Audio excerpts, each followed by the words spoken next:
Selamat pagi Bu Rike, perkenalkan nama saya Valen Fernandi dan pada hari ini saya akan mempresentasikan mengenai jawaban dari Final Exam Food Biochemistry. Untuk soal yang pertama, ini adalah kasus yang diberikan di mana Luna itu ingin mencari tahu berapa energi yang ia dapatkan dengan mengkonsumsi satu serving of oatmeal. Dan di situ juga ada asumsi-asumsi yang diberikan, di mana 1 gram karbohidrat mengandung 100 molekul glukos, 1 gram fat mengandung 20 molekul linoleic acid, 10 molekul eicosapentonic acid, 2 molekul gliserol, dan 20 molekul oksaloasetat. Ini adalah nutrition fact yang diberikan, di mana kalau kita lihat dari sini, yang bisa kita hitung sebagai energi atau ATP adalah makromolekul, yaitu fat, carbohydrate, dan juga proteinnya. Untuk menghitung ATP, pastinya kita harus tahu dulu bagaimana sistem metabolisme dari setiap makromolekul yang ada. Yang pertama itu adalah carbohydrate metabolism, di mana di satu serving oatmeal terdapat 8 gram karbohidrat, di mana 1 gram karbohidrat diasumsikan memiliki 100 molekul glukos.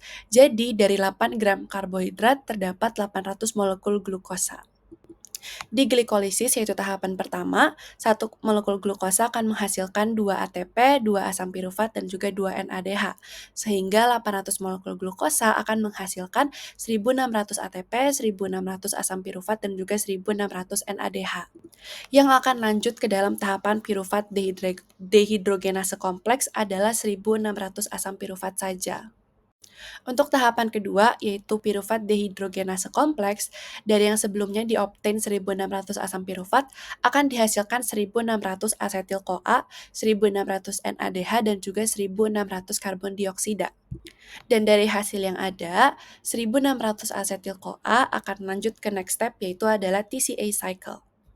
Untuk di TCA cycle, prekursor yang dibutuhkan itu adalah 1 asetil-CoA, di mana 1 asetil-CoA ini akan menghasilkan 1 ATP, 3 NADH, dan juga 1 FADH. Sehingga dari 1600 asetil-CoA dihasilkan 1600 ATP, 4800 NADH, dan juga 1600 FADH2.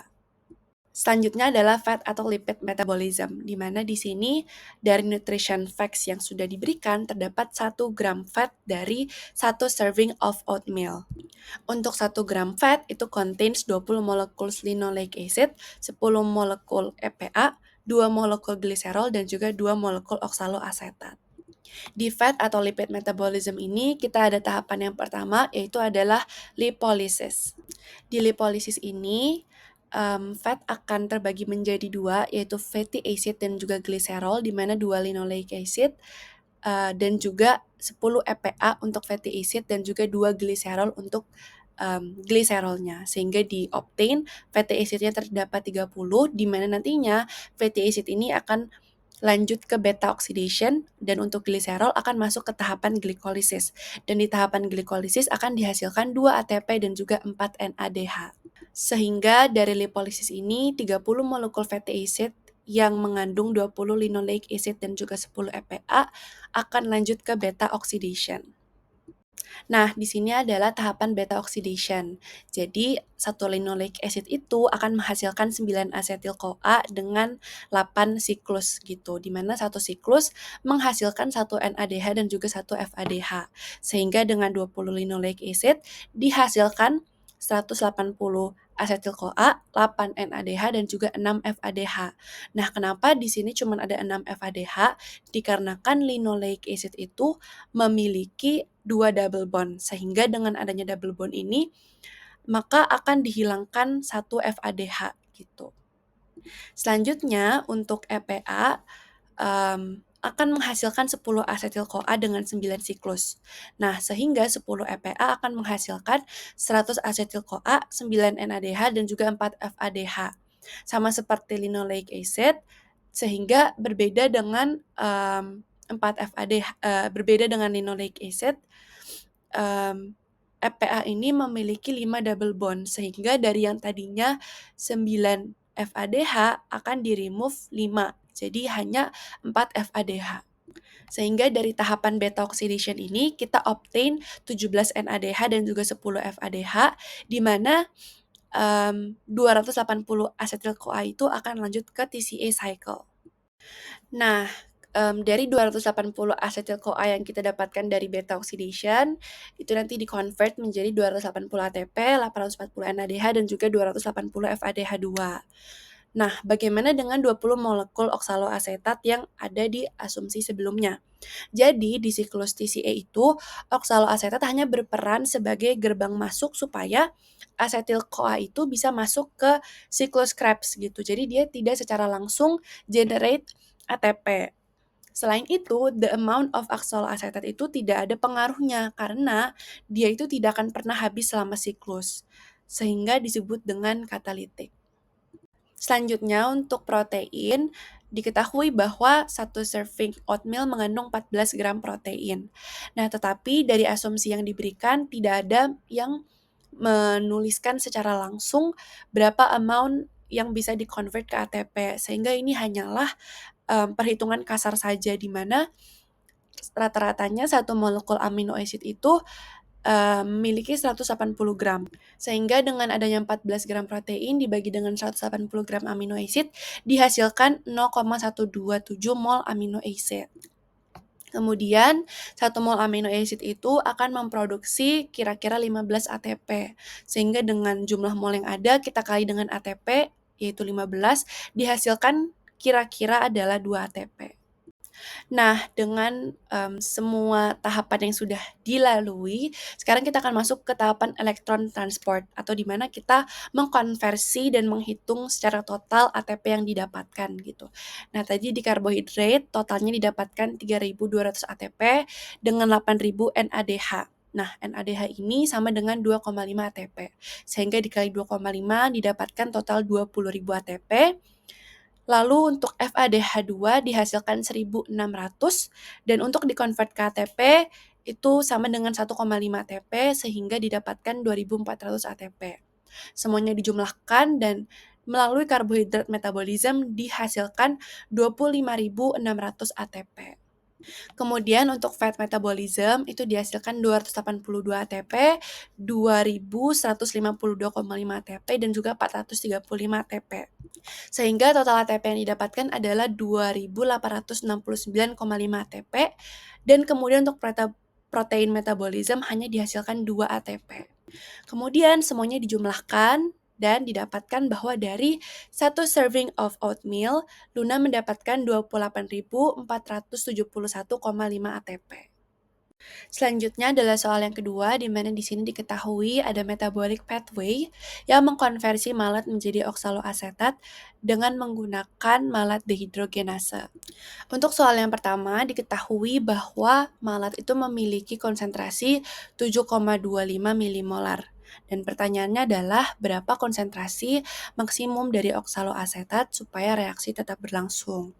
Di sini kita harus menghitung konsentrasi dari oksaloasetat dengan mengasumsikan delta G-nya itu adalah 0. Berikut adalah perhitungan yang sudah saya dapatkan dan dihasilkan bahwa maksimum konsentrasi dari oksaloasetat adalah sebesar 0,964, maksudnya 0,964 milimolar. Dan di soal yang kedua ini diketahui bahwa malat dehidrogenase mengalami malfunction. Pertanyaannya adalah berapa konsentrasi minimum malat supaya reaksi bisa berlangsung. Sehingga di sini kita harus membuat delta G-nya itu kurang dari 0. Di sini karena tidak diberikan untuk konsentrasi dari oksaloasetat, sehingga saya menghitung tanpa adanya konsentrasi dari oksaloasetat. Namun yang pasti adalah perbandingan dari oksaloasetat dan juga malat, konsentrasinya ketika dibagi harus lebih kecil dari 0,133. Untuk soal yang ketiga, itu terdapat beberapa buah di dalam salad, dan untuk yang buah klimaterik itu ada mango, banana, apple, guava, kiwi, melon, dan juga pepaya. Untuk yang digolongkan sebagai non-climateric fruits adalah orange, dragon fruit, dan juga grape. Nah, sebenarnya apa sih perbedaan antara climateric fruit sama non-climateric fruit? Untuk climateric fruit itu, mereka akan mengalami significant rise in respiration dan juga ethylene production selama mereka proses pematangan gitu, dimana hal ini mempercepat proses pematangannya. Berbeda dengan buah non-klimaterik, mereka itu lebih kepada bisa memaintain respiration rate mereka sehingga lebih konstan gitu. Tapi kalau misalkan climateric fruits itu mereka punya respiration rate tuh bakalan naik lalu turun. Bakalan naik secara signifikan gitu. Dan untuk buah non-climateric mereka itu tidak menunjukkan adanya peningkatan di ethylene production-nya. Sehingga dari segi proses pematangan pastinya lebih lambat. Dan gimana sih caranya supaya kita bisa nge-prevent damage dari buah klimaterik? Yang pertama itu adalah dengan reduce ethylene exposure, dengan cara bisa kita menjauhkan buah dari buah yang memang klimaterik yang secara alami memproduksi ethylene, terus juga kita bisa menggunakan ethylene absorbers. Yang kedua adalah store at low temperature seperti refrigeration, di mana hal ini itu bisa memperlambat respirasi dan juga memperlambat proses pematangan. Yang ketiga itu adalah provide good ventilation supaya etilen yang diproduksi tidak trap atau terjebak gitu. Dan yang keempat adalah menggunakan modified atmosphere storage atau packaging, di mana hal ini itu bisa mengurangi oksigen ataupun meningkatkan karbon dioksida level untuk bisa kita suppress respiration-nya. Dan yang terakhir adalah dengan cara minimize physical damage seperti kayak digosok-gosok ataupun bergesekan dengan apapun itu karena hal itu bisa mempercepat proses pematangan dan juga mempercepat damage.